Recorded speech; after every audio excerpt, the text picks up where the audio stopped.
Isn't that him?" A woman lowered her voice as she sat inside the small street restaurant.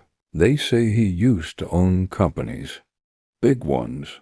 Mansions, luxury cars." Another customer glanced toward the owner behind the counter. The man simply smiled, wiping a wooden table with quiet patience.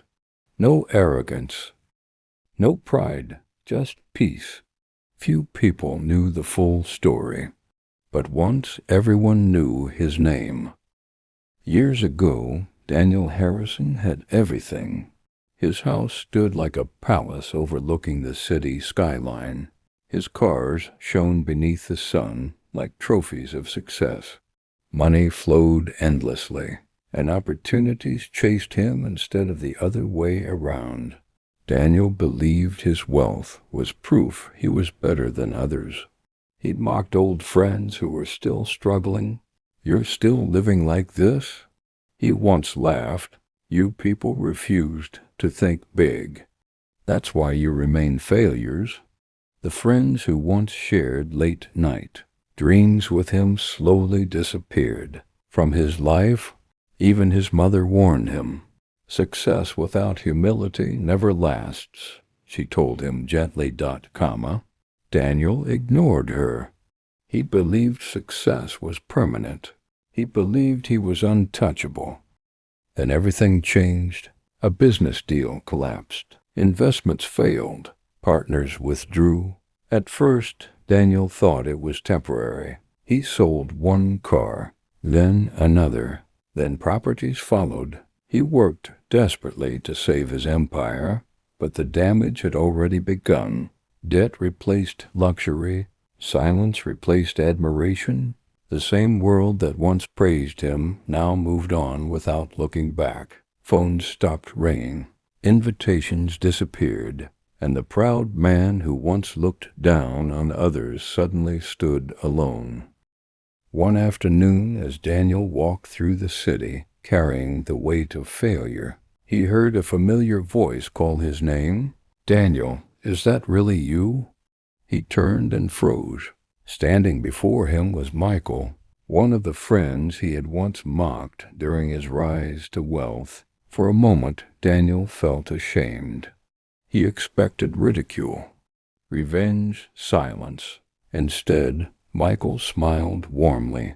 "I heard what happened," Michael said gently. "Life can change fast." Daniel lowered his eyes. "I was arrogant. I pushed everyone away. I thought success made me better than you all." Michael shook his head. "No, Daniel. Success doesn't define a man.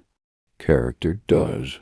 They sat together in a small restaurant, talking like old times. Michael told him about struggles, small victories, and how life had taught him patience. Then he looked directly at Daniel and said, "You haven't lost everything. As long as you're alive, you can start again. This might not be your ending. It might be your correction." Those words stayed with Daniel long after they parted ways. For the first time since losing his empire, Daniel felt something return to his heart. Hope. Daniel took small jobs, not glamorous ones, not respected ones, just honest work. He learned to listen instead of boast, to serve instead of command, to appreciate instead of compare. Years passed quietly. Slowly he saved enough to open a tiny street restaurant. Nothing extravagant, just good food, warm smiles, and peace. For the first time in his life, Daniel felt fulfilled. Not because he was rich, but because he had finally learned who he was without wealth. "Hard to believe," a customer whispered again inside the restaurant. "They say he lost everything." Another replied softly, "Maybe, but he looks happier now." Behind the counter, Daniel served a plate of food and thanked the customer sincerely. No pride, no bitterness, only wisdom earned through loss. He had once owned the world. Now he owned something greater, a humble life built on respect, gratitude, and second chances. And as evening light filled the small restaurant, Daniel smiled quietly, because losing everything had finally taught him how to live.